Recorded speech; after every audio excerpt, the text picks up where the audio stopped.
It's a big room, so there's actually quite a lot of you. I'm Nina Berman. I'm a professor here, and I'm a photographer. I head up the photojournalism program. I'm really delighted to host, I guess it's our third annual event with the Overseas Press Club, which is a big supporter of photography, has been for many decades. Super delighted to have Michael Robinson-Chavez and Meredith Kohut and Judith Matloff, who will be presenting tonight. So I'm just going to give some brief bios. Patricia Knax is Executive Director of the Overseas Press Club. We'll talk to you a little bit about OPC, and then we'll get on to the program. And we'll have time for Q&A at the end. And we're thinking of being done by about 7:30. Michael Robinson-Chavez is an American Peruvian photographer working on staff at the Washington Post. Before the Post, he was at the Los Angeles Times, the Boston Globe, and the AP. He's covered assignments in over 60 countries, photographing in 2006 Israel-Lebanon War, the U.S. war in Iraq, the events in Cairo's Tahrir Square, and most recently, ongoing violence in Mexico.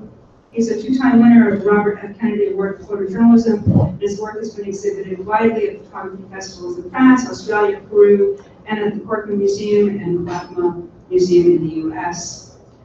Michael is currently working on a book of photographs from Peru entitled Awaiting the Rain, which will be published. Awaiting the book is what we should call it. Awaiting that. I'm super delighted to have you here. Meredith Kohut is an American photojournalist based in Caracas, Venezuela, where she has worked covering Latin America since 2007. She's a regular contributor to the New York Times. She has produced in-depth photo essays about the rise and collapse of Hugo Chavez's socialist revolution in Venezuela.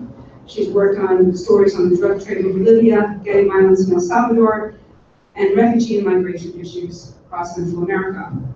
Her 2016 coverage of the collapse of Venezuela earned her and New York Times correspondent Nicholas Casey the George Polk Journalism Award for Best Foreign Reporting and New York Times Publishers Award for Foreign News Coverage. She's also received the Overseas Press Club Award for Feature Photography, and she is the 2017 recipient of the Chris Congress Award. The New York Times, Meredith's photographs have appeared in National Geographic, Newsweek, Time, Bloomberg News, and The Guardian, among many others. So I'm also super delighted that both of them could take a moment from their very busy schedules to come talk to you tonight and share their work. Judith Matloff is a professor here at Columbia Journalism School teaching conflict reporting. Take her class. It is a great class. She's the author of the recently published book, No Friends with Mountain. I hope I said that right, because she told me a couple times and I've been spacing it out.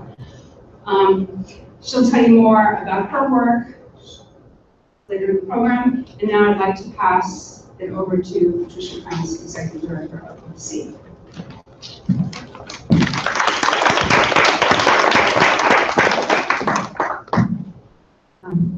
Hello, I'm delighted to be here. I'm a former foreign correspondent. I went myself to Moscow in 1990 as a freelance reporter, and Judith also reported in Moscow. So there's, if you choose this path, it's a lifetime of friendship and collegiality with a lot of really wonderful people. After reporting about 34 years, I became executive director of the Overseas Press Club, which was started 78 years ago by American correspondents who covered World War II, and when they came home, they wanted to get together with each other and have a place to drink and talk and make a club. And it's lasted all this time. Now, of course, we've changed with the times. And I'll describe to you a few things we do. Our biggest event is an awards competition that runs from the end of November to the end of January. We give out 22 prizes for international reporting for an American audience. Some are photography, some are digital reporting, various different sectors. And it's a the awards dinner in April is a wonderful event where people who've oftentimes worked on their own in dangerous places get the respect from their peers and the acknowledgement for all the hard work they've done.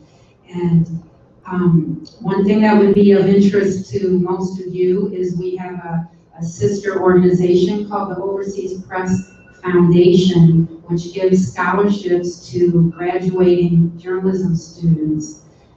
The deadline is December, I believe. So go to the OPC Foundation website and you can see what the requirements are. Well, you have to start thinking about it now, but it could give you an opportunity when you get out of Columbia to work in a bureau of the Wall Street Journal or Bloomberg or Reuters somewhere overseas, or if you have your own project that you're dedicated to, you could continue reporting on that topic. Gabrielle Bashkar is here. She's a current fellow, and Columbia always is well represented. And the other things we do, we're trying, the club, of course, used to be made up of people whose companies would pay for their membership. Of course, those days are gone, and we're trying to always come up with ways to support freelance journalists and young journalists. So one of the ways we do that is if you're a member, and if you're a student, it only costs $20. You can have a free wallet-size press ID card if you join and get approved and send me your photo. And if you're willing to pay $50, you can have a more formal-looking government-type badge that some people find they really need. The thing I love about these badges is, as somebody who worked in Moscow, one of my friends, he now writes for the New York Times Magazine about Russia, but he's freelance. And Russia wanted some kind of press badge, and the New York Times doesn't give them, so he joined OPC just to get his press badge. And freelancers find these very valuable. It sounds a little bit silly, but it can help you get into areas that you might not otherwise be able to. And one of the other things we're working on, it'll be unveiled probably next week, is a closed Facebook group that is open only to OPC members. We have a lot of members who are assigning editors for photography, for text, for digital, for video, and then we have a lot of members who are freelancers. So it's going to be a closed group where you can request to be a member. If you're a member, you will join, and then you can say, I'm going somewhere, or an editor can say, I need somebody somewhere. And we're trying to make it be a much more helpful group for people to make contacts. So with that, I turn it over to Judith for a very interesting evening with Meredith and Elijah.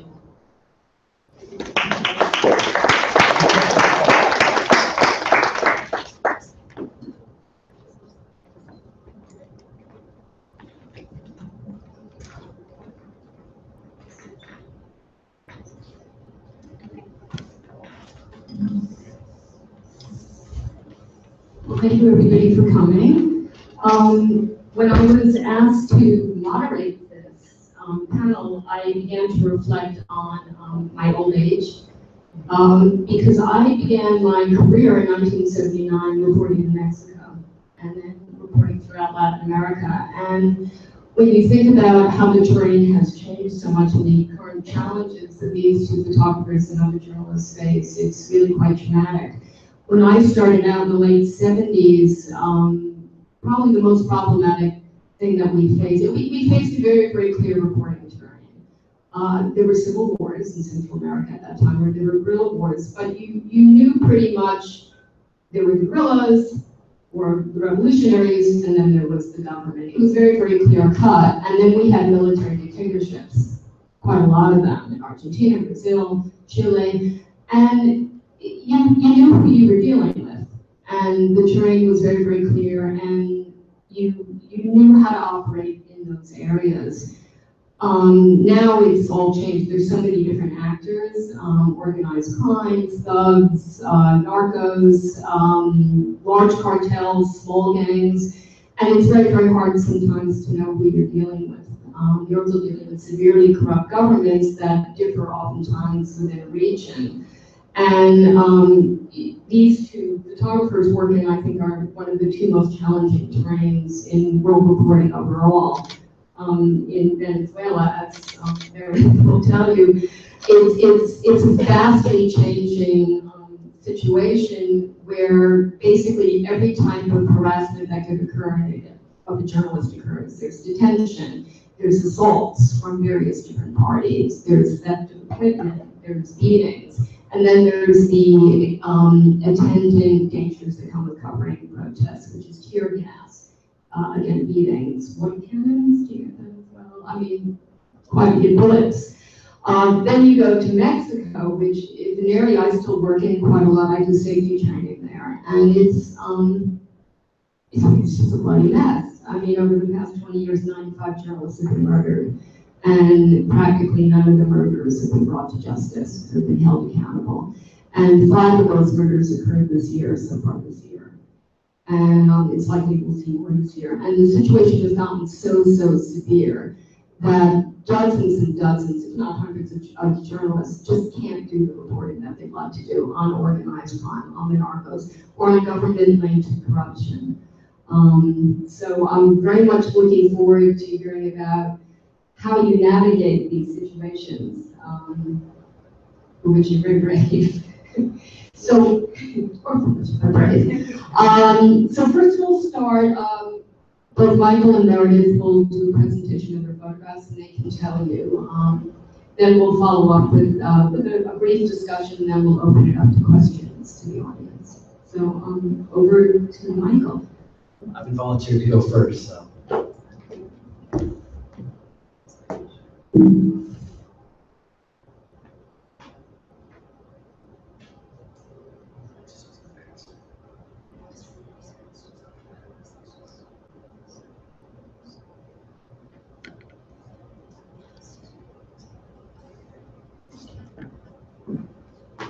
Hello, everybody, and thanks for coming out tonight. And thanks to OPC and Columbia for having us here and putting this presentation on. To Nina, thanks very much for the invite to come here. I'm going to show you work that I did for the Washington Post in the state of Guerrero, Mexico. And its evolution kind of started with a foreign photo editor at the Washington Post sending me an email saying, hey, how would you like to go to this really dangerous part of Mexico? And it's like, well, I love Mexico, and how dangerous, how bad, where are we going?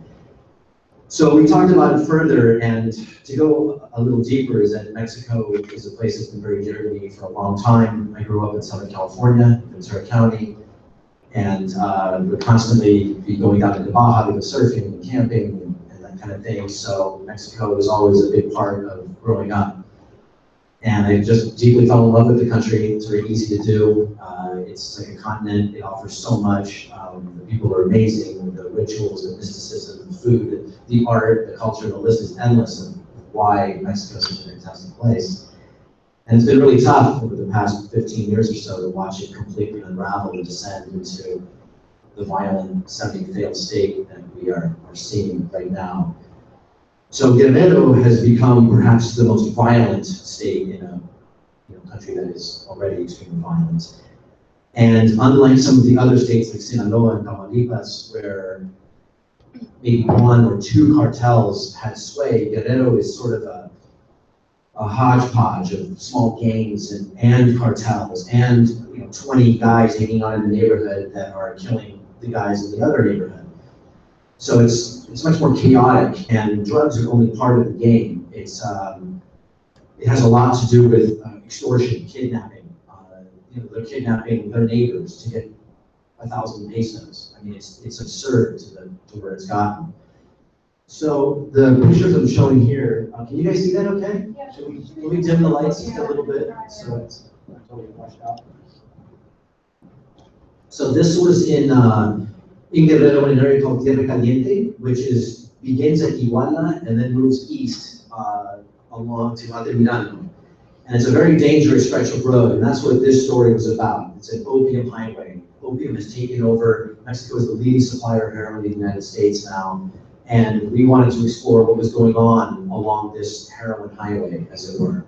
And this guy is a member of another defensive group. He's probably, I don't know, 15 or 16 years old. He has this ridiculous rifle that he defends this entry point into Teruapan.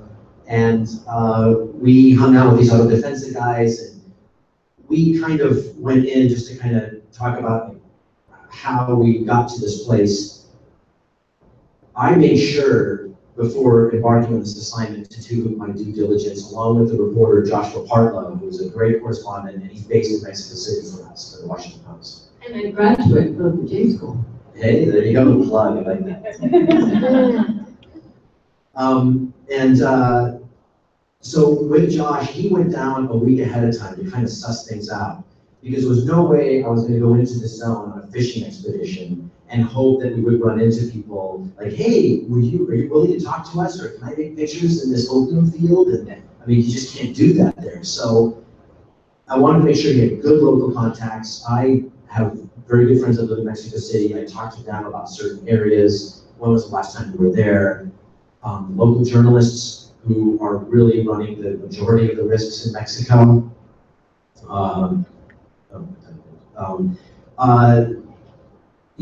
What are their feelings in these places? The picture that was right before the title page are the military going in and destroying an opium plantation.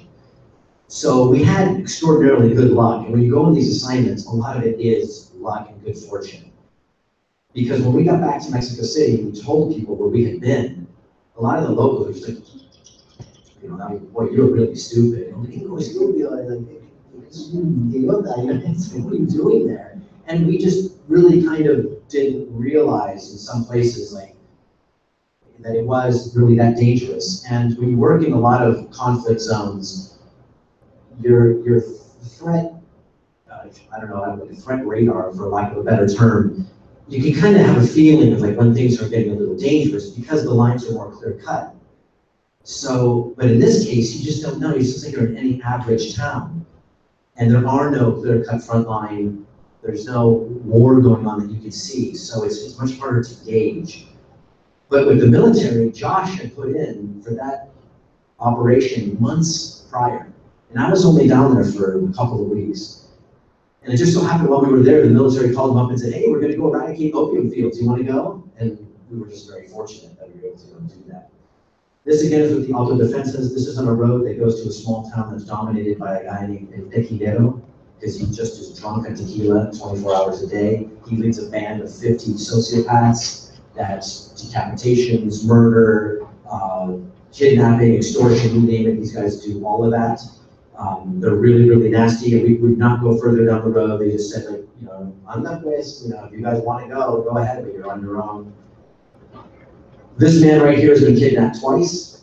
He doesn't have much money to speak of. His family isn't wealthy by any stretch of the imagination. This is one of the poorest zones in Mexico, certainly in Guerrero, which is, along with Oaxaca and Chiapas, the poorest states in the country.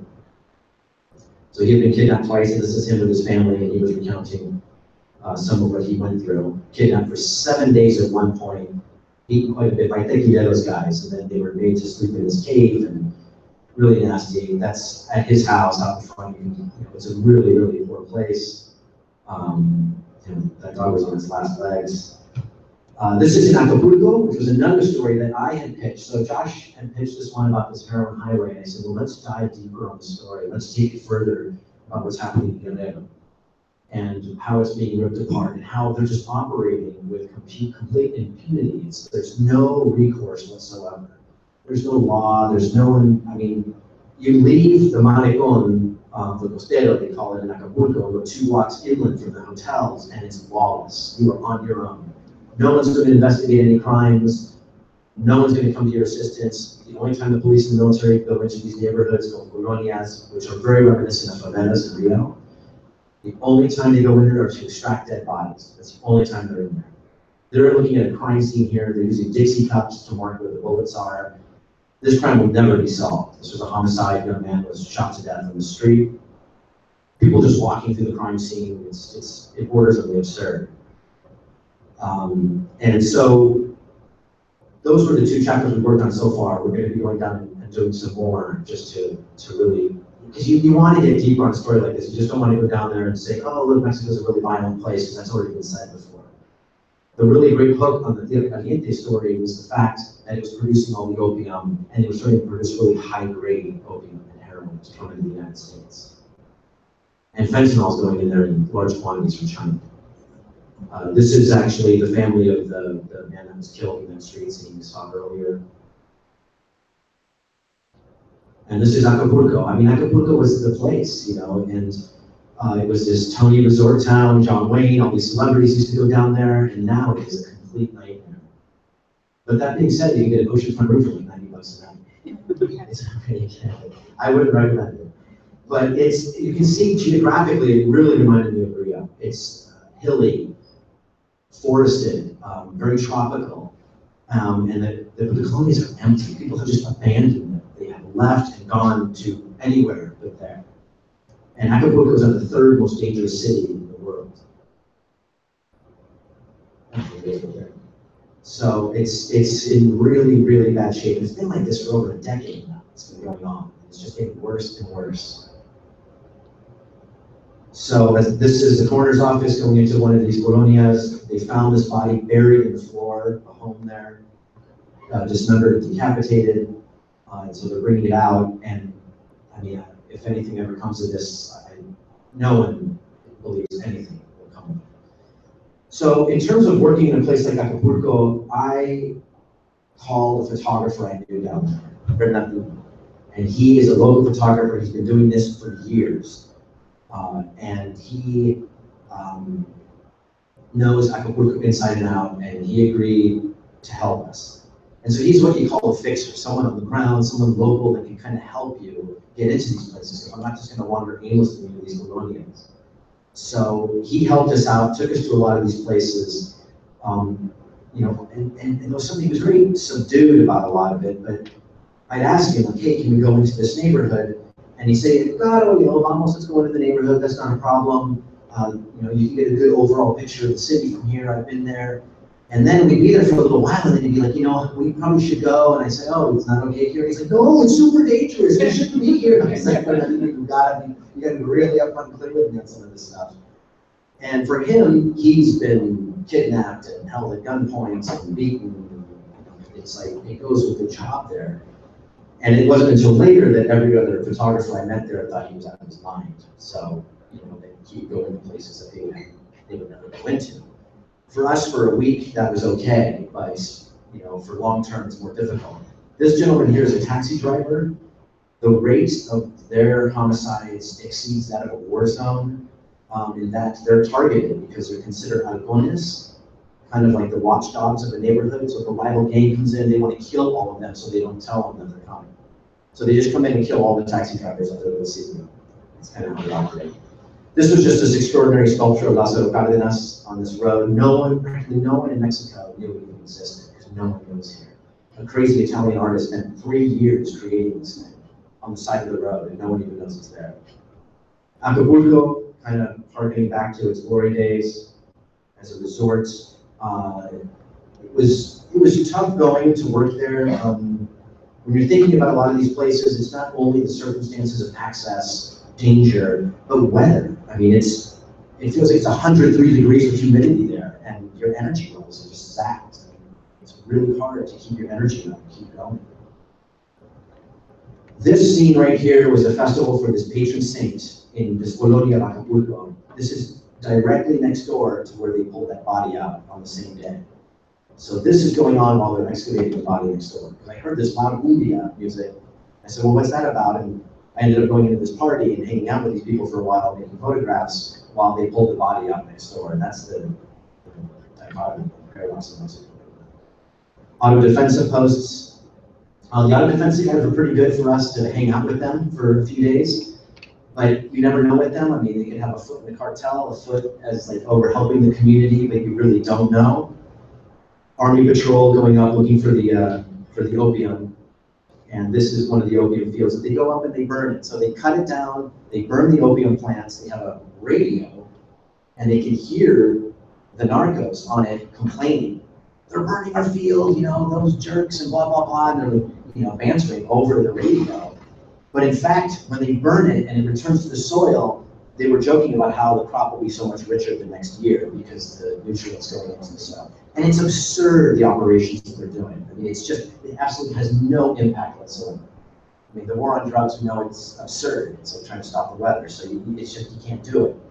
So, but, they're kind of making good on their promise to the U.S. for aid, but that now is in jeopardy with the strained relations between the U.S. and Mexico. Again, autodefensa guys, Tierra Caliente, grave marker, he was kidnapped, and then they didn't find him for months, and then they found his body months later. And those are the guys patrolling the streets. So, we didn't wear out our welcome. We would hang out long enough to get what we needed, talk to them. They were eager to talk to us, to put their best face forward. But you got to understand when it's time to leave, when it's time to get out of there. It's like they start, well, why don't you buy this for me? Or why don't you give me money for this? And then they send it to them. They stop cars and trucks and check on everybody and ask for a donation, which is pretty much a demand. This picture I made in Iguala, it's a city where the 43 disappeared, the 43 students. It's a city desperately trying to get back to normal. The kids are this, play toy, but it's a Cadillac Escalade, which is the car of choice for narcos. So it's just kind of interesting to see the kids playing in that. And this is daily life trying to return to a place like Iguala. They're in that city more than anywhere else in Tierra Caliente. We kind of noticed that they're putting on cultural events. The pictures of the 43 students are everywhere, but they're really trying to make a comeback and do something about it. But they have an uphill battle. So that's it.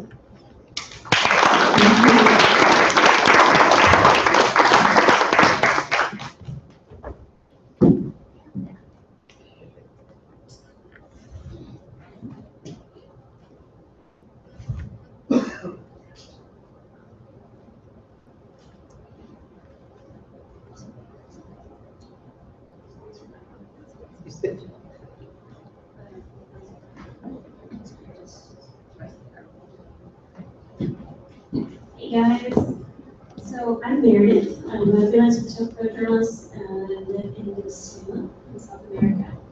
And I shoot primarily for the New York Times. I'm going to show some work tonight about the crisis going on right now in Venezuela, and I shot all last year for the Times, and then the street protests have been going on for several months this year, 2017. So despite having the largest oil reserves in the world, Venezuela is in the midst of a really severe economic crisis. There's widespread food shortages, medicine shortages, skyrocketing crime, and basically, infrastructure like running water and electricity are all collapsing. So this is a family that I met in Muna. They had eaten since the day before, and the only thing they ate the day before was a soup made from boiling chicken fat. This little girl in the flower just at the bottom was so weak because she hadn't eaten, she could barely get out of bed. And this was for a series that they shot about families, the food they had in their homes, and the only thing they had was a bag of corn flour and a bottle of vinegar. This is a line to buy state-subsidized food. Oftentimes, hundreds and hundreds of people will line up outside of grocery stores or bakeries trying to find food. Even sometimes like coming before sunrise to sleep and to wait in line for hours. It's not uncommon to find families that are waiting, 3, 4, 5, 6, 7, sometimes even 10 hours just to buy one small bag of subsidized food. And sometimes when they get to the end of the line, there's not any food left. These are all moms that have been there before dawn to try to find formula for their babies. Bakery. These are families that were getting food from the garbage outside of the fried chicken fast food restaurant.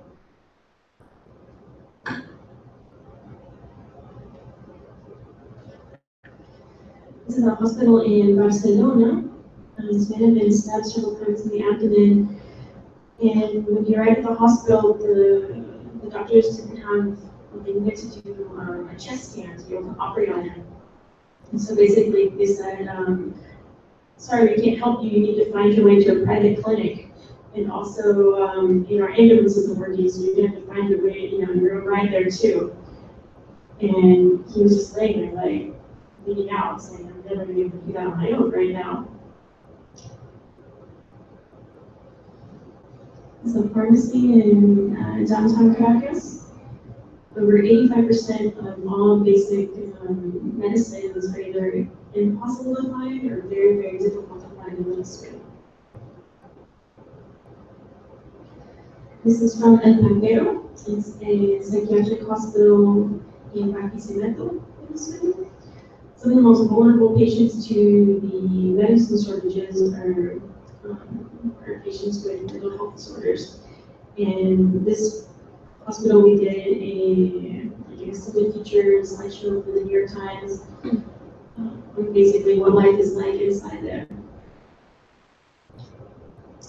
Because the patients don't have medicines they need, whenever they have psychiatric episodes, the staff either has to lock them in isolation cells by themselves or restrain them.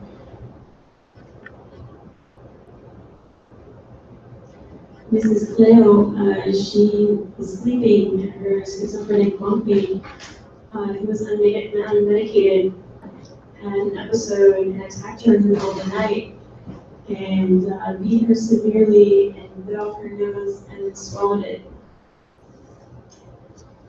We found her the next morning, just like really crying softly under this mosquito net, and the staff had rushed her to a local hospital, to the emergency room to after the surgery that she had a full reconstruction of her nose. And because of the medical shortages, the doctors, the only thing they could do was apply a bandage. They didn't have anything to fix her nose with. This is Omar. In addition to medicine shortages, they also have shortages of food. And in this picture, he weighed about 32 kilos. This is a mom who both of her children had malaria at this time, and also couldn't find medicine to treat them. So in addition to the widespread food medicine shortages, there's also a lot of crime. Venezuela has one of the highest homicide rates in the entire world. This is a gang. And then, I don't remember where that's from. There's a triple homicide. And this is a funeral for 4 men that were killed usually by soldiers. The government's been holding operations to crack down on crime, saying that they're having like a heavy hand against criminals, and usually what they do is go and kill innocent people, and say that they are either criminals or they want to justify their deaths and make it look like they're actually doing something about the crime. One of the reasons why I wanted to hang out with these gang members was because I asked them, how are these operations going? Are they killing any of your men? Do you feel like, they're doing something to make you guys less likely to commit crimes? And every single gang that I talked to said, they haven't killed a single one of our men. All the people they killed have been innocent.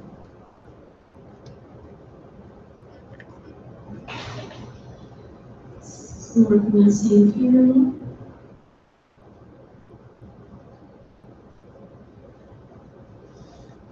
Like Michael talked about, when you're working in dangerous areas and in barrios, people will know that you're an outsider and that you're not from there.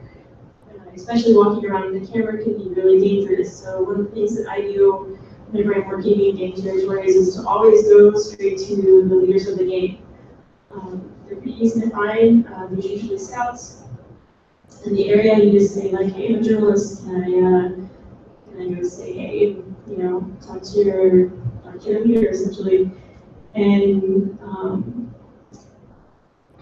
I've never been told no. Usually, if you just kind of respect like the protocol and show that you understand that you're entering their territory. I don't ask really for permission per se to photographing, but I always like to just go and be like, hey, this is who I am, this is when I'm walking around the streets with a camera, I'm doing a story about whatever I'm doing a story about, and just make sure that we're cool. And more often than not, the gang leaders or mafia leaders will actually say, like, okay, don't worry, I'm gonna make sure, you know, not only will my guys not mess with you, but I'll make sure that no one else messes with you. So it makes it working a lot easier. Gino?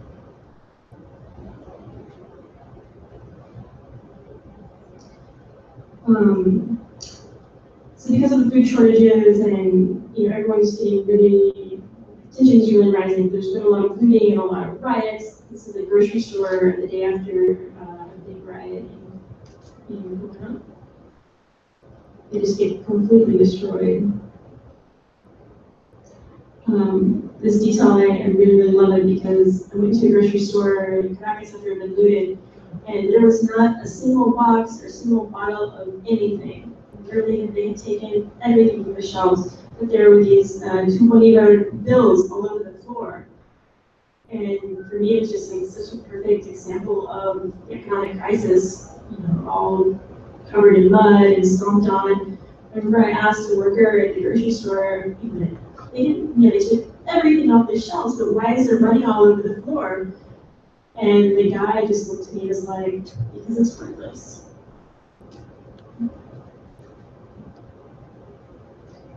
So this is an illegal gold mine. We went out there to do a story about malaria, but it was actually a really good representation of the crisis because we met people like engineers, people that studied in college, people that worked in offices in cities, but because the money has become so worthless, they decided they had a better chance of providing for their family if they went into these gold mines and to do this really dirty, muddy work. Because, you know, earning in gold, at least it's a stable currency, because the national currency, the bolivar, it fluctuates, it's really unstable. Just give, you know, since we're talking about safety issues, about how we work.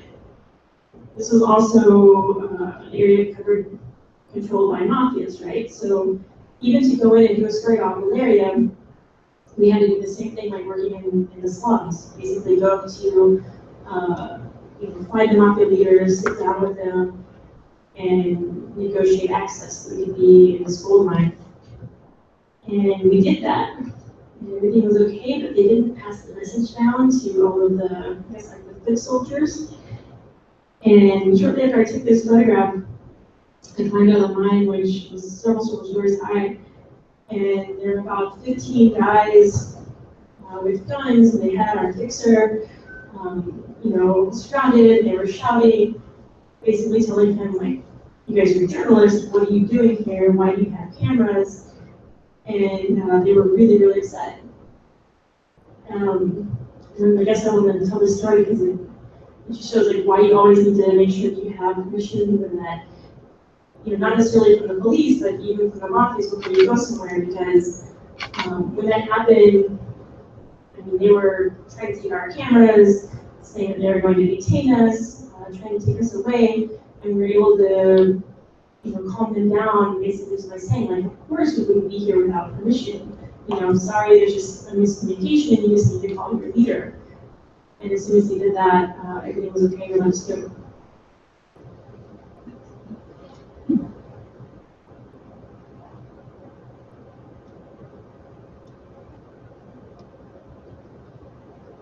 So also in a story that we did to negotiate some tricky access with some international drug traffickers. So Venezuela has always been along the route of like people moving cocaine, illegal drugs, and illegal arms from Colombia up through the Caribbean. So this is a home near, it's exactly that, like around Kumana, no, around Port. And basically, you know, these international drug traffickers have been moving small wooden boats full of drugs to Curacao and to Aruba, and for years. And whenever the economic crisis started, people started asking them, like, you know, I'm really desperate, I need to leave Venezuela, I want to go work, but I don't have a visa to leave the country. Can you, like, smuggle me alongside the drugs? So they started putting people on these boats filled with cocaine, and I followed a group of migrants that had done that. I spent several weeks with them, documenting their life up until they actually got on the boats.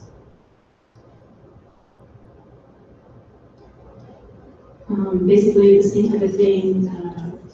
I first talked to migrants to make sure that they were okay with me documenting their plight, and they introduced me to the smugglers, and yeah, I basically had to negotiate with them to be able to stay at their safe houses and to stay with these women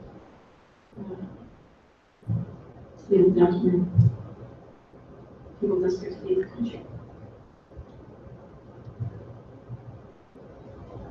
I can do a vote.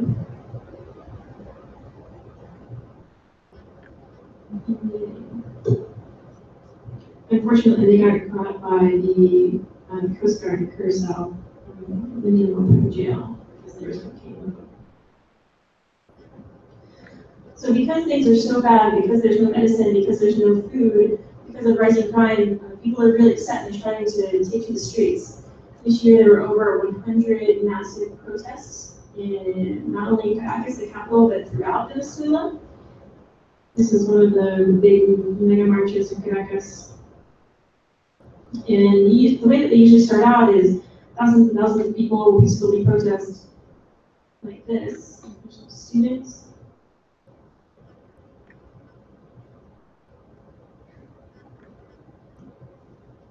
So this was a protest for the empty pots, a little bit banging empty pots around. Protest against the lack of medicine, the unwanted doctors. But usually whenever, you know, like the thousands of people try to march into the center, they're stopped by police or by soldiers who don't want them to break into the middle of the city. They fire tear gas and rubber bullets and water cannons, and they usually turn violent pretty quickly after that. The protesters fight back with Molotov cocktails.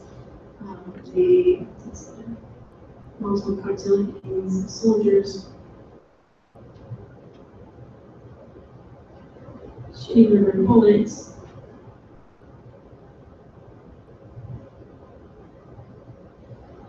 And this has gone on for over 100 days this year, and over 100 protesters have been killed. So I used to cover the protests just by myself and with my motorbike driver, Alexis, and they got a lot more violent. So the New York Times had really, really strict security protocols, and they started making me work with a security team. So the way that I cover these protests are actually, there's a team of 4 of us, 3 guys to support me, 2 motorbike drivers, and a security expert. And we basically go in on motorcycles, get off, and me and the security guy document the protests so they were happening, and the motorcycles go alongside us so that whenever things get really, really bad, they can come in really quickly and swoop in and extract us. Also, when you're covering the protest, there's things flying at you all the time. I think the best way to describe it is that it feels like you're in like a video game. You know, you're constantly having to like skip over obstacles and there's things like flying by your head the whole time. And when you're taking pictures, you know, you see like that, right? So the security guy always walks behind me and keeps his hand on the back of my flak jacket, and you know, I'll be shooting and automatically just like and some little light on my head. It's really good at all the time, but it's got me out more than anything.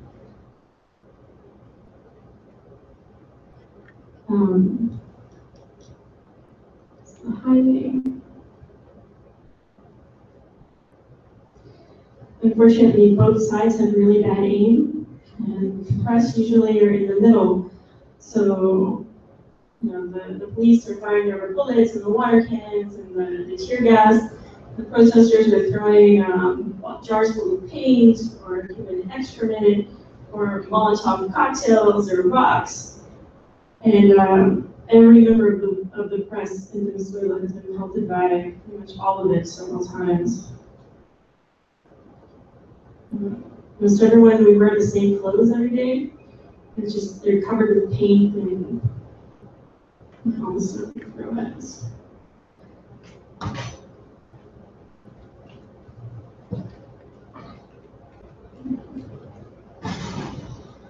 And also, of course, you know, most of the press wear flak jackets and bulletproof helmets and gas masks all the time.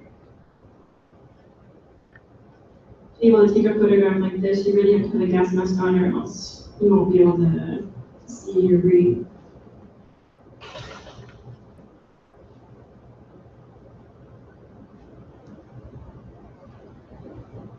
This guy made a gas mask out of a water bottle. He say it works. I don't know how.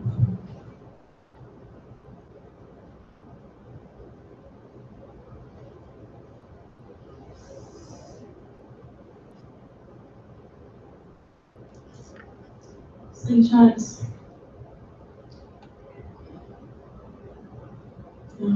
Usually whenever the protesters, you know, are able to get a hold of a soldier or a police officer, they really like to take their motorcycles and then burn them.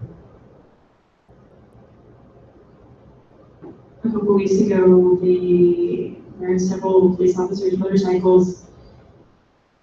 And unfortunately, for a lot of the members of the press, including my team, the police officers came back and burned all the motorcycles that were around the protesters, including 2 of ours. This is a lynching.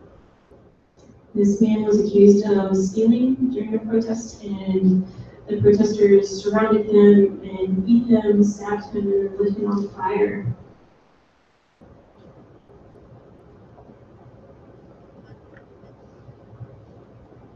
He died a couple of days later in the hospital.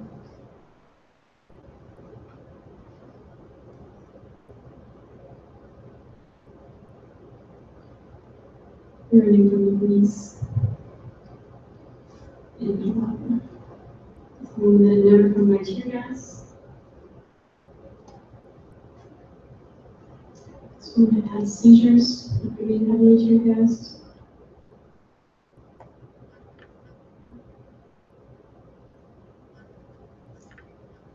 A lot of the protesters, you know, they don't even have enough money to buy food or buy the medicines they need. They can't afford to buy much protective gear, so one of the things I really liked photographing for the series was how they improvise.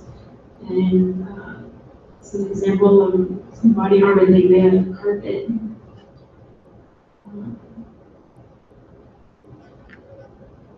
They would do things just like duct taping magazines around their shins or wearing swim goggles.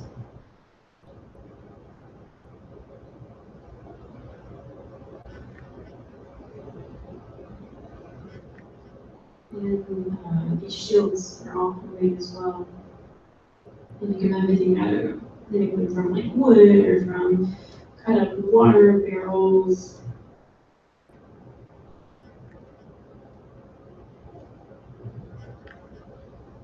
After they can take it over the highway from the police, and they're celebrating.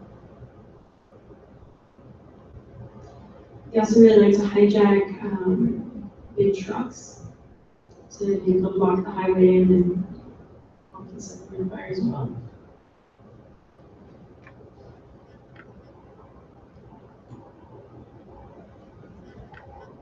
The roadblock. And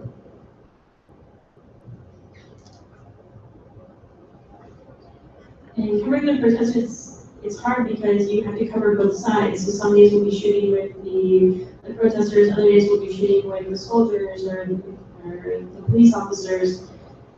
And it's really hard for both sides to think that you're neutral because they think, oh, I saw you with the protesters, what are you doing being over here with me? Or if the protesters see you photographing the police, they'll sometimes accuse you of being like a spy or being there to try to photograph their faces so you can give them to the police. So you're constantly having to like play that dance of telling the people that you're just there to cover both sides and what's really going on. This is from a memorial for a young man named Neomar who was killed.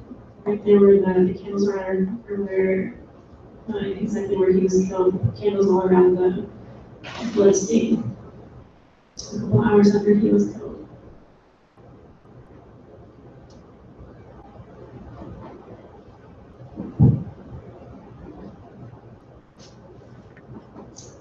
Like visual of the people that are being killed.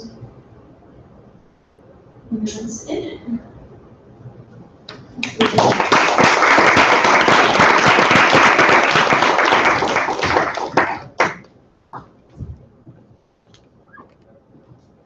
Well, I have a lot of questions.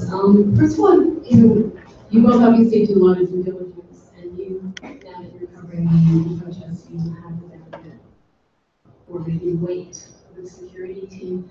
What do you do about contingency planning? You do your research ahead, you do your risk analysis, but particularly, when you're in these places, very, very isolated in your area, what kind of contingency plan do you have in case the worst case scenario happens? Well, I mean, since I work full-time for the Washington Post, I would check in with my location to them on a regular basis, but that only can help you so much. So they know if I don't talk to them, maybe at the end of the day, then they have reason to worry. We have Mexico City Bureau, and there's a couple of employees there. But contingency plan, I mean, if you're like in one of these remote places and things go south, I don't know, get your car drive really fast. I mean, you just have to, negotiate, talk. I mean, you're kind of gotta hope that outside forces can kind of help you out in that situation. I mean, you try to plan as much ahead as possible, and just try not to do anything stupid, or be in really the wrong place. That's why we, like you said, we did our due diligence and everything ahead of time. But you just gotta use your instincts.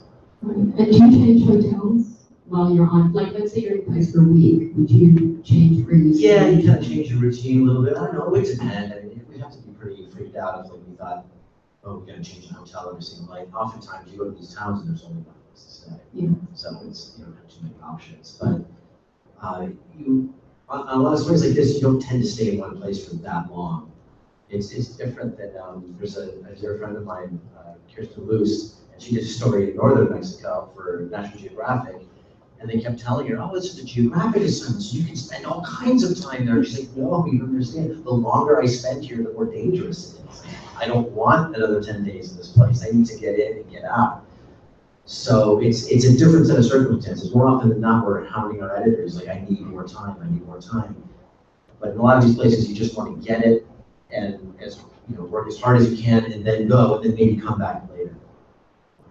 What about yourself, not, when you're not doing the urban protests, but you're going to, for instance, when you're doing stuff on the gangs, isolated place? Sure, so the New York Times has a really proactive security plan. The main thing is to try to do everything you possibly can to prevent problems. Especially security, it's always better to prevent than to have to respond to security problems. So for instance, I mean, we really will not go on a trip until we have everything locked down, even from the permission from the mafias or permission from whoever's in control of the territory that we're in. That's something that I'm very, very strict about because I've had problems when I was younger with security issues. So yeah, I mean, I really am very strict about having the permission from the mafia or the gangs wherever I'm at before we even fly to that area. because just even traveling in and out and, knocking on the door and cold calling is dangerous. And as far as contingency plans, before we're even allowed to go and do like an interior trip like that, I have to do a very long security limo and talk to the New York Times security experts. It's something that we talk about, that they're constantly monitoring our. I kind of feel really bad because I feel like It's like working for your parents. Yeah. Like, where are you? Where are you going? Yeah, but, I mean, that's something, like, security is extremely serious, and it's not, you can't take that lightly. I mean, I work in Venezuela, there's a lot of freelancers that don't have the luxury that I have to be able to work with the New York Times. Right. And with editors that take security so seriously. But we really, everything from all the pre-planning, we have to submit a security plan, have it approved, have it discussed, and then it's constantly, like, Michael said, this is where I'm at, so constantly sending like your GPS locations. There's maps too that monitor your location. So, and having a good network of local people too. And that's especially important for freelancers or people who are thinking of going to some of these places and don't have a major institution to back them up, as it were. To have those local assets on the ground and people you can count on, hey, if I don't come back at a certain time, and they know people. So it's good to invest time and not just parachute in, like, oh, I'm gonna go here, I'm gonna go there, I'm gonna, go into the slums of Caracas, or I'm gonna go hang out in Acapulco, get these photographs, because it just doesn't happen that way. So it takes tons of research. And I can't tell you how important it is to do your research before going to any story, whether it's a light feature story or something heavier. But also, like, people going into these situations, they think, like, the most risk I'm going to be at is that I'm going to get kidnapped or I'm going to get killed. That's actually not true. Like, you're most at risk by not having a secure car. Like your car breaking down in the middle of a highway and then not having enough water. So More journalists die in car accidents than do in actual assaults, more and more. So for instance, like when I go into the interior, our car has everything, even like if we're stuck on the side of the road for 2 hours, I have enough water and food and water filters, extra fuel, in case that happens, because it happens a lot. And people have been killed because they've broken down the side of the road in Venezuela and haven't been able to like make it through the night or, for the next day. So it's not just planning things like, oh, take your bulletproof vest and take your helmet, like that's really superficial. You need to be thinking of things like, do I have water filters with me all the time? I have a water filter in my camera bag at all times. And a fix a flat, very important. Tell you something, it's great, let's save this here, huh? In Africa, we would always have 3 spare tires. Not just Yeah. one. And we would have, I don't know, when it was got really, really muddy, we always would have to work and cable to work. That's good. Yeah. So, I mean, honestly, you have to put just as much time and effort into planning and logistics for those types of things. Like if your car gets stuck, if our car breaks down, or if there's a roadblock and we have to spend the night on the highway because I'm not going to recommend to block the roads a lot. And you never know who's blocking it either. I have a question. Obviously trust is really important, and you're only as good as your sources, but you also, in these scenarios, you're only as safe as your sources to a certain extent. One thing that I found doing safety training in Mexico is that quite a few newsrooms have been infiltrated. So when you're working with a local journalist, how do you know they're clean? I have people that vouch for them that know, and I know that, for instance, the photographer I work with in Acapulco, he's part of the group called Cuarto Oscuro. If you haven't seen their stuff, it's an agency in Mexico, and they have phenomenal photographers and great reputation. They've been around since the Chiapas uprising in '94, so they're really trusted. And he had worked for the AP, and I got my start in Latin America with the AP, so I know a lot of people down there. So I trusted that person. And then when you get down there, you have lunch, you feel them out, and you have, what's it like? And it was great. He had an old beater car with no license plates on it. So I thought, okay, that's good. We can roll in that car in these neighborhoods. Because you go with some SUV or something, you're going to get in trouble. So you just kind of know it and trust it. It's more difficult, of course, if you don't speak the language. Then it gets more problematic, and then you have to hire someone to translate for you. And if you're on a really tight budget, the recommendation I would give you is go to the nearest university, any learning institution, and find an English language program. And usually you'll have a bilingual student there that will be willing to help you out, provided you're not going to get killed. But usually they'd be very excited at the chance to, like, oh great, I can practice my English, get paid, and this is exciting, I'll go do it. And so that's sometimes a good stop, yeah. Yeah, I mean, you made a very good point, but you don't think we could, but you know, you had mentioned that the one guy that you were working with recently realized that his tolerance for risk was much higher than yours. Again, how do you suss that out? It just took, after being with him for a while, you know, and just judging by it, but I never felt like he was going to purposely get us in danger. I just think obviously he feels more comfortable because he's been there for 27 years. So for him, it's more comfortable to go into those colonias, whereas for us, plus we're not local by any means. I mean, I can speak Spanish, that's not a problem, but the reporter I was working with who can also speak Spanish is, you know, puro gringo. I mean, so it's, if they look in the car and they see us, and they did, they knew we were in these colonias. They had the motorcycles buzzing around and radioing in, like, hey, 2 gringos in a, you know, a shitbox car, they're out in front of this place, and they're talking to so-and-so, and they monitored our position the whole time. Yeah, they'll know you're there. Yeah, they know it all, yeah. Do you have anything to add? Just your homework, you know, research. I always try to we work with local journalists. I don't hire fixers usually. I always prefer to hire, you know, if I'm doing a story about crime, I'll try to find the very best, you know, crime reporter from the biggest newspaper wherever I'm at. And try to get them to, you know, be able to get a week off from their bosses, which they usually will allow them to do, and then work with them. Yeah, just hire pros all the time. Yeah. Now, the United States has a very fraught relationship with Latin America. We have not always been very nice to them. We currently have a government which is not very friendly to Mexico in particular. They've been threatening sanctions against Venezuela. How, as an American, does this create a problem for you, or do people just take you for who you are as a person, and it's not something that you really need to negotiate with sources and whatnot?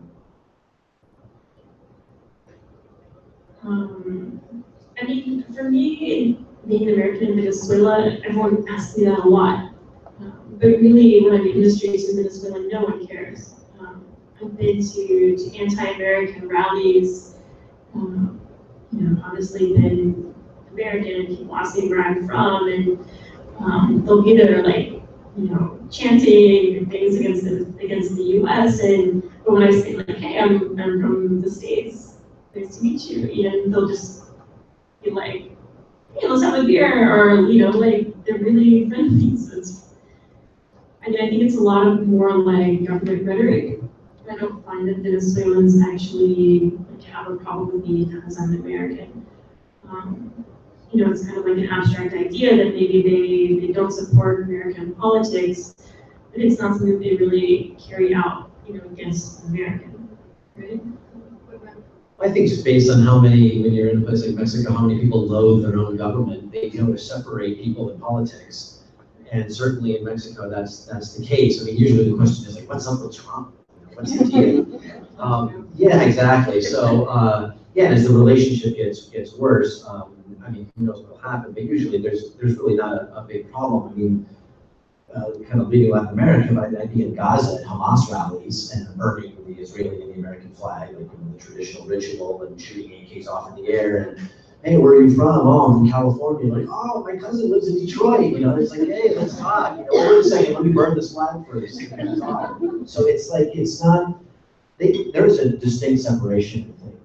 And how it's going to affect the country, I mean, now with Mexico and the U.S., I mean, after this whole deal with the hurricane and earthquake in Mexico, and not a word from the U.S. administration of condolence or assistance or anything, and then they rescind their offer of assistance. But you can see like an end to a lot of cooperation on drugs, on trade, on security, and that will change the equation in a big way in places like Guerrero. They're just going to be like, you know what, open the door to Central America, let them all just go through. Because right now, Mexico is stopping people from right at, you know, La Bestia and coming up.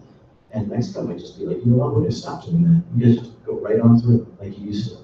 So that is the bigger difference now with the relationships. Conversely, Are you insulated to a certain extent being American because you're not a party to either side?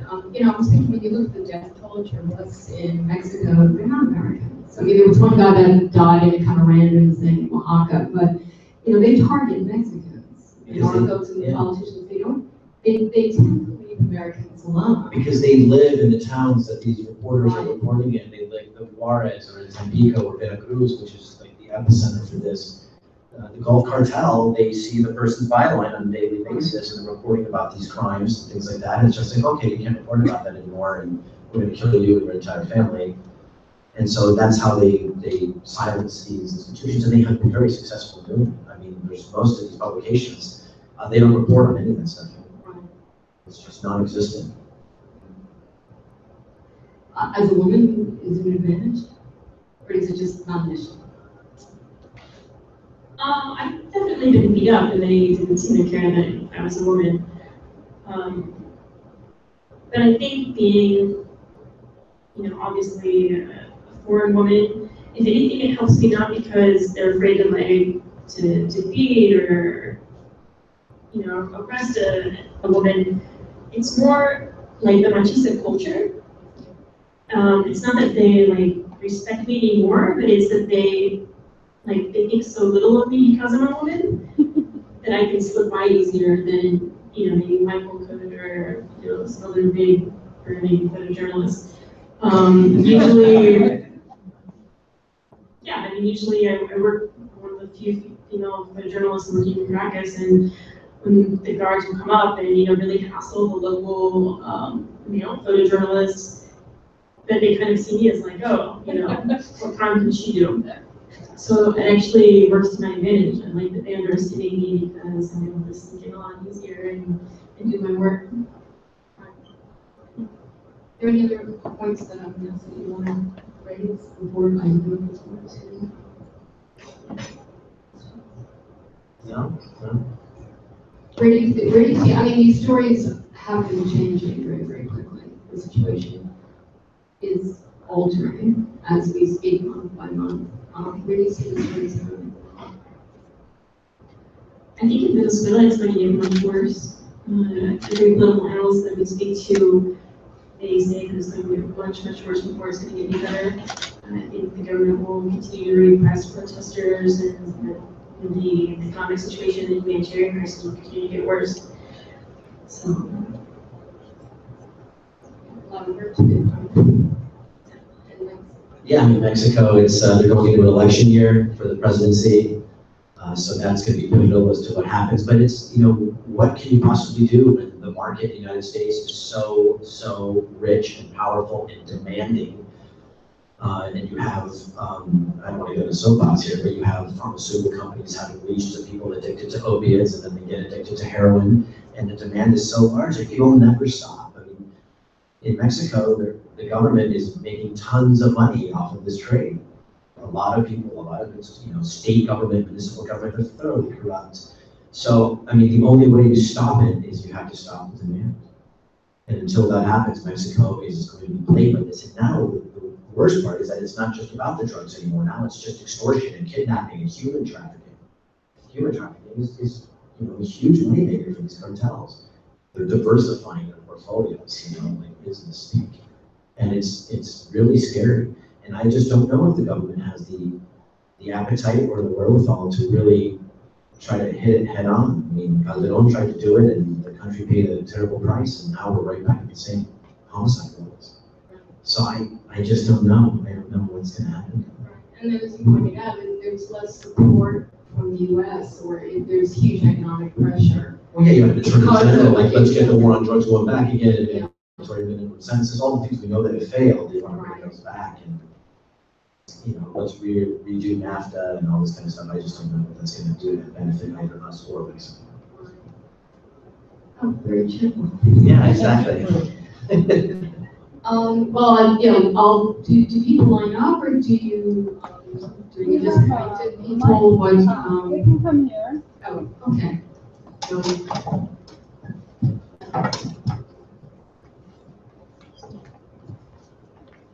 and if we can just keep questions really, really succinct, so that we can give everybody a chance to to ask.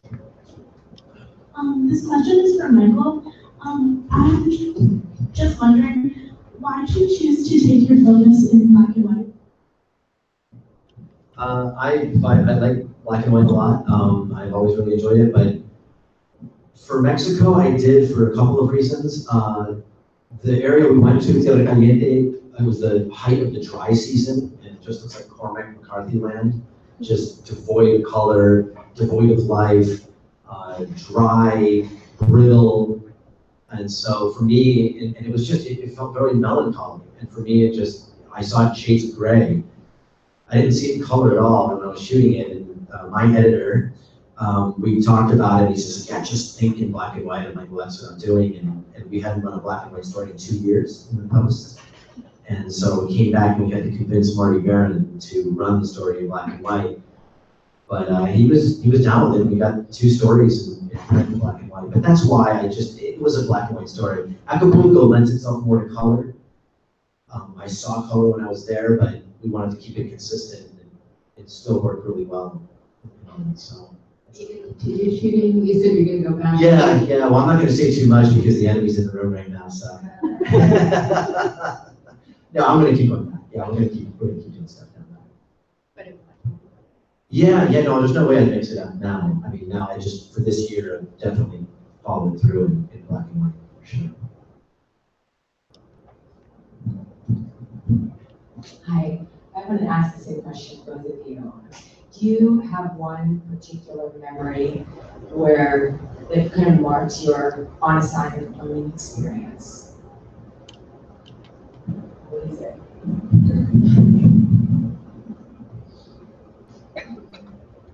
That's a big one. No. Deep thoughts. I do remember one. This was some time ago. I was sent by the Boston Globe to cover Princess Diana's funeral in London. And I went there, and I was there for the week leading up to the funeral, and had some good days, made some good pictures.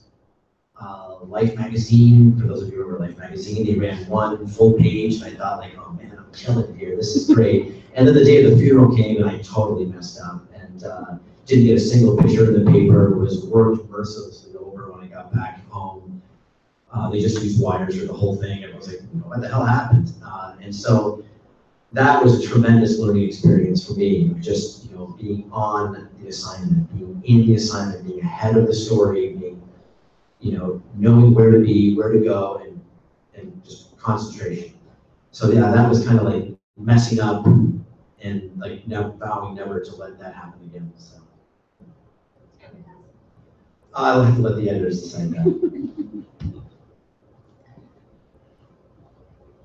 I think one of the things that really transitioned me from being like a student to really kind of getting how to do this work is, it sounds kind of cliche, but it's so important to really try to put yourself in the shoes of the people that you're documenting.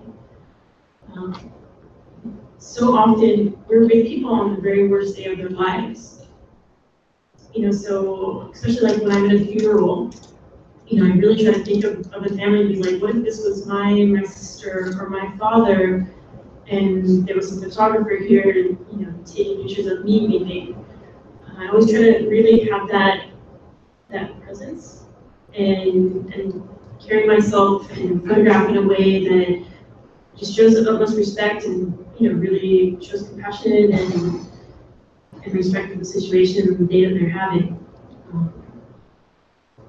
Tread lightly, but also just be really soft and gentle. And some other younger photographers, you'll see them in situations like at a homicide scene or at a funeral, and they just, they're kind of overeager, and they'll just rush into the scene and have their camera up in people's faces, and it's just wrong.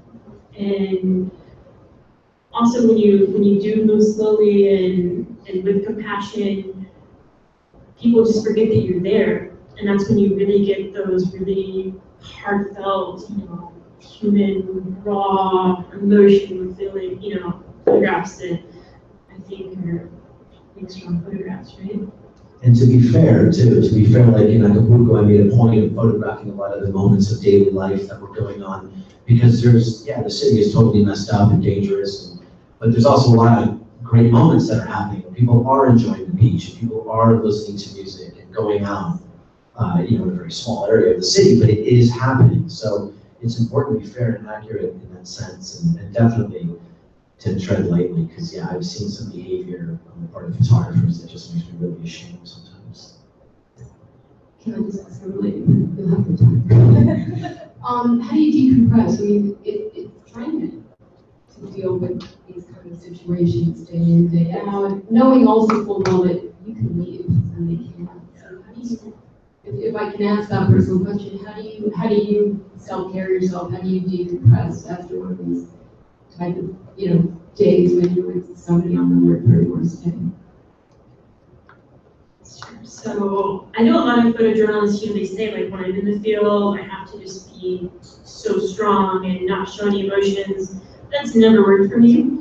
I mean, the way that I think I keep my head healthy and not necessarily need to decompress, but if I'm feeling emotion, like, a lot of the photos that we saw, they're really, really emotionally trying situations, funerals, homicides, the day that the man was set on fire. My method is I let myself feel whatever I'm feeling. So if I'm just, overcome with sadness watching a child die, or being at a funeral or a homicide scene, like the funeral photographs where the mothers were just, weeping uncontrollably. I was bawling while I was taking those photographs because I was just so touched and so, upset with them. I don't know if I said at them, but so upset with the situation. And I just try to process whatever I'm feeling as I'm feeling it. I don't try to turn it off or, become numb to it. And not only do I think that keeps me healthy, but I also try to channel those emotions through my work. And I feel like it makes my photographs more real because I'm actually feeling the scene and trying to empathize and feel the emotions, that the people are feeling when I'm photographing. Does that make sense? Mm-hmm. When I was doing a lot of conflict and war photography in the Middle East and other places, my therapy then was I would just hop on a plane and fly to Indonesia and go out on a charter boat off Sumatra and go surf with about 12 other people and just get as far away from humans as possible and just go surf these beautiful islands for 2 to 3 weeks. And that for me was so therapeutic and just cleansing. Now, if I do stressful assignments and things like that, my therapy now is I come home and I act like a 7-year-old with my daughter. It's really fun. So that's therapy now. Hi, thank you so much for being here. My question is about whether or not you work with writers and how that relationship works, or if you have captions to your photos, do you write them, and then where's the story? Is the story in the photo, or is the story in the text that accompanies it? That last question is a doozy. Oftentimes I'll work with writers. I am a staff photographer at a newspaper, and Meredith, the bulk of her work is for a newspaper. So I do work a lot, but it depends on the situation, because you often want to go where the pictures are, not necessarily where the interview is. So on larger stories, I was just in Houston for Hurricane Harvey, they called me up and said, hey, can you pair up with this reporter? And I said, no, I'm going to go where the pictures are. I can hook up with the reporter later, because they might be working on a feature story for the weekend, and it's still a breaking news story. So I'm not ready to break away from telling the news to go tell a feature yet. It's still too early for that. I'd be irresponsible to do that. So, but a lot of times, relationships with certain writers can be really fruitful and really great. You learn a lot from them. Usually, if they are based in that country, they're invaluable because they know the place that you come into. And so it can be a really fruitful relationship, but oftentimes you have to be in separate places doing separate things. And we write our own captions. We're journalists. We're responsible for getting all that accurate information. We're telling a story as well with our photographs, and it's I think both complement one another. So Yeah, the same thing. I mean, it really just depends on the story. Sometimes you're doing like a quick story, and that'd be like a profile of a person. So you'll go with the writer and be in the person's home, and then while they're doing that sit-down interview, I'm documenting their life, the same thing. And also stories like covering the protests. And I never work with the correspondent because they're doing interviews while I have to be on the front line. So it just depends on the story, but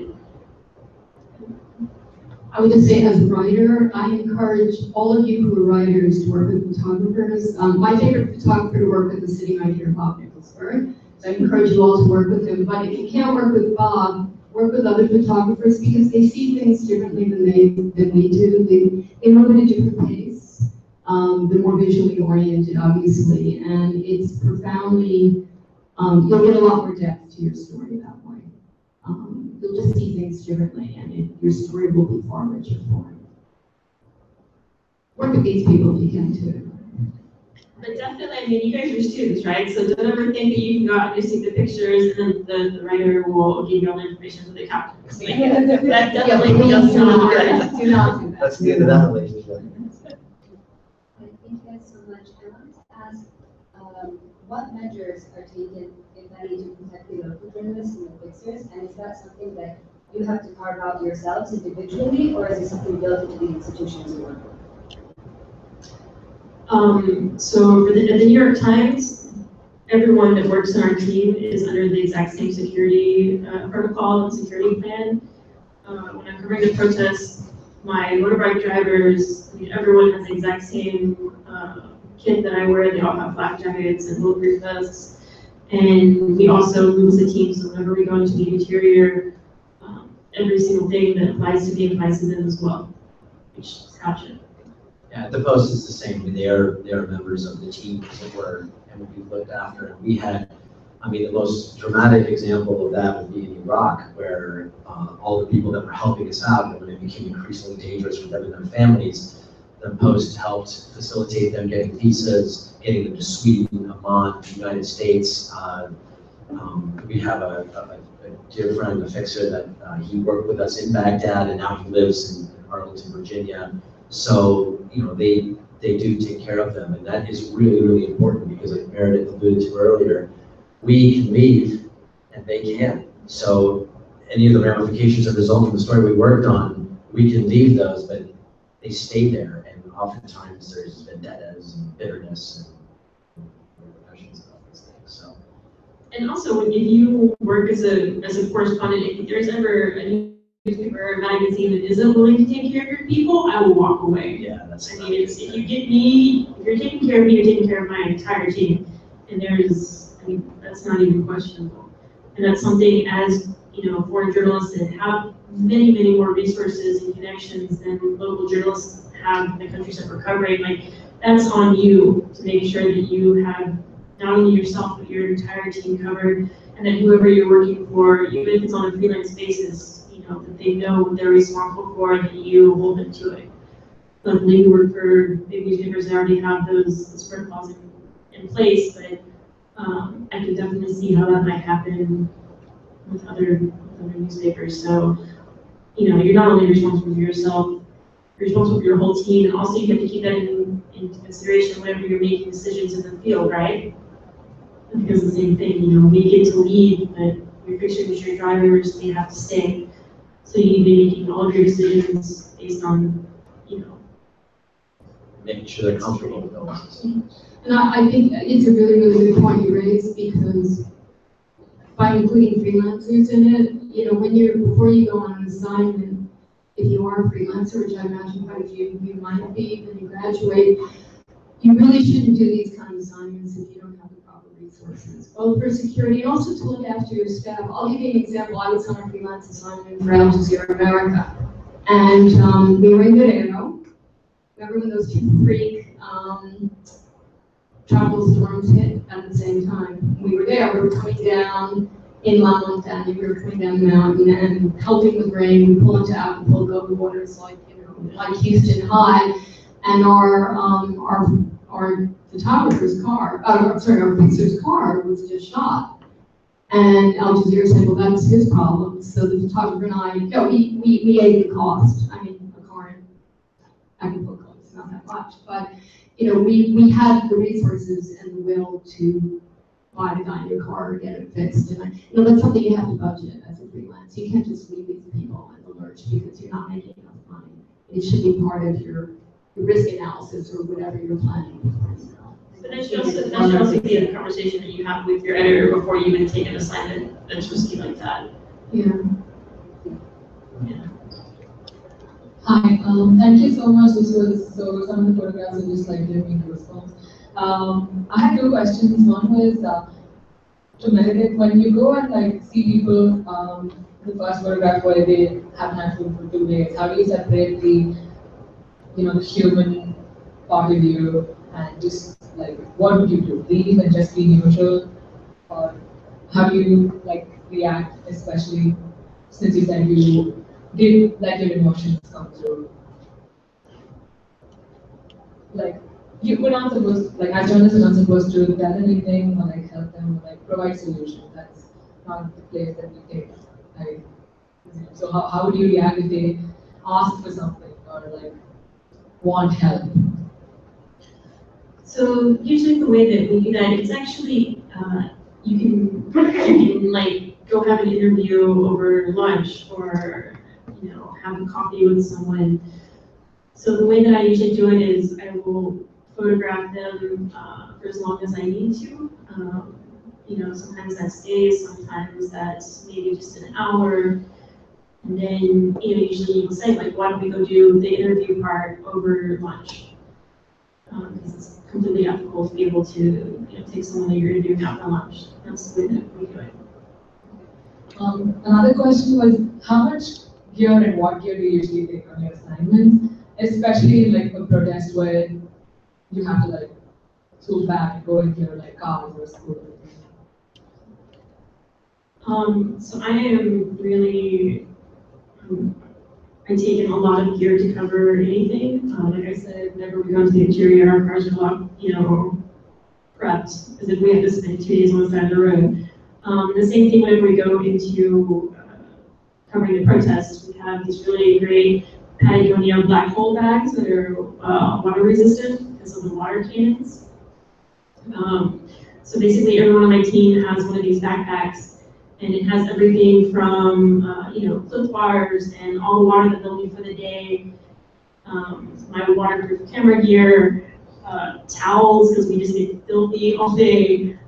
We go in with packs, so with everything literally from food to water to backup camera gear. And yeah, you just have to soldier through because the worst thing is to be in a situation like that and not have the gear that you need. Cameras get smashed, cameras get soaked with water, gas mask filters run out. So our packs are heavy, and you just gotta deal with it. Fortunately, I'm not covering too many protests like that, so I carry as little as possible. I'm also getting old and my back doesn't like it. So I just pack as lightly as possible. It depends on the story as well. For example, in Guerrero, I just had a small mirrorless camera for most of what you saw. And I would keep an extra camera body in the car hidden away because I don't want to be going to these colonias flashing a bunch of expensive equipment. I had it all taped up and beaten to hell. I just keep it to a minimum. And then the other thing, I don't use zoom lenses very often. I don't like zoom lenses, but I just try to keep it really light. And now with mirrorless cameras, the way they are, they're so great now, and there's no reason to carry around these monster SLRs anymore. I don't think for that kind of work. I mean, if you're going to be shooting sports and things like that, that's a whole different set of equipment that you would use. But that's specifically related to camera gear. As far as like, I didn't bring a Kevlar jacket or a helmet or anything like that on that and the Guerrero work, because it would just be ridiculous of me to be walking around with that when no one else is.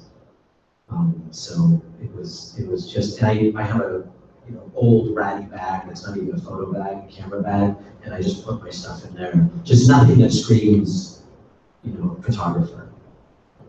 Is anybody here planning to do video?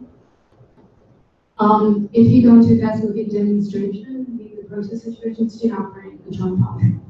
I know, I'm serious. Yeah, and as a matter of fact, I read, if you've seen the movie The Streets, it's a documentary about Ferguson, and like half the documentary was shot with cell phones. It's just something to think about. You want to be, particularly with video, you want to be super involved. Yeah, the iPhone's a great camera. I use it all the time. Do you? Yeah, it's the big story coming out in the Sunday magazine. It's all, the entire thing is iPhone. Do you have some? It's probably just depends on the assignment. There's been assignments that I've had to shoot parts of them with my phone. So It's so light. Yeah. Yeah, but definitely with video, you want to go super completable, but yeah. Your last question? So this is for Meredith, but you can also answer it. In a country with so many things that are going on, how do you select your stories? I know there's like things that you're assigned to, but obviously you're the one over there, so you're the one pitching them. So how do you select Sure, so we report news, right? So I always try to figure out what the most important news is. What do people that aren't in Venezuela, or people that are in Venezuela, what do they need to know about the situation? A lot of the stories about the crisis, we were the first people to report them, and basically just takes a sense of, really being in tune with the country that you're covering, reading the local news. We were the first people to really do an in-depth look into the medicine shortages. That's something that wasn't being talked about before we started reporting about it. It's in the international media. It's just, being in tune with your neighbors. I have contacts and sources and friends in different parts of the country that I'm constantly in contact with, just to kind of take the temperature of the country, right?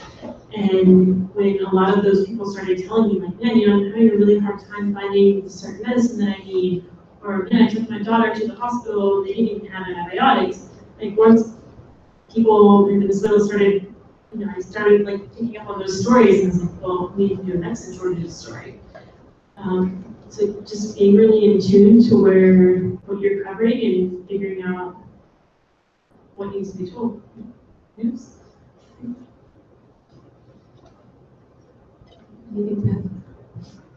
No, I mean, yeah, it's just, it's different for Meredith who lives in Venezuela, so it's her local beat, so, I'm sure then you just know how you want to tell the story and tell it your way and make it yours. So for me, it's a little different. I mean, I'm constantly researching and I pitch lots of story ideas. I'm constantly pitching the editors, like, this is interesting, let's look at this, what's the result of this, and to get as many green lighted as possible.